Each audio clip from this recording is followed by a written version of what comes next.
ఉంటే చాలు, స్టార్స్ లేని సినిమాలు కూడా బాక్స్ ఆఫీస్ దగ్గర సంచలనాలు సృష్టిస్తాయి అని మరోసారి నిరూపించిన చిత్రం మహావతార్ నరసింహ. జూలై 25న థియేటర్లలో అడుగుపెట్టిన ఈ యానిమేటెడ్ మైథలాజికల్ ఫిల్మ్ మౌత్ టాక్తోనే రోజు రోజుకి వసూళ్లను పెంచుకుంటూ బాక్స్ ఆఫీస్ని షేక్ చేస్తోంది. మహావతార్ నరసింహ చిత్రం ప్రపంచవ్యాప్తంగా 200 కోట్ల గ్రాస్ రాబట్టింది. ముఖ్యంగా ఈ మూవీ హిందీలో అద్దిరిపోయే కలెక్షన్స్ని రాబడుతోంది. హిందీ నెట్ కలెక్షన్స్ పరంగా ఇప్పటికే పుష్ప 1, బాహుబలి 1 వంటి భారీ చిత్రాలను దాటేసింది.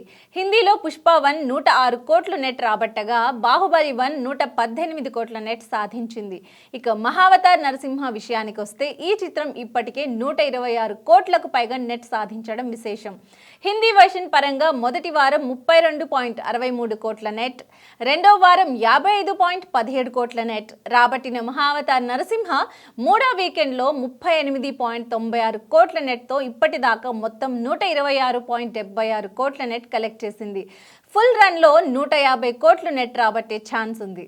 ఆగస్టు 14న జూనియర్ ఎన్టీఆర్, హృతిక్ రోషన్ ప్రధాన పాత్రలు పోషించిన భారీ బాలీవుడ్ ఫిల్మ్ వార్ 2 విడుదలవుతోంది.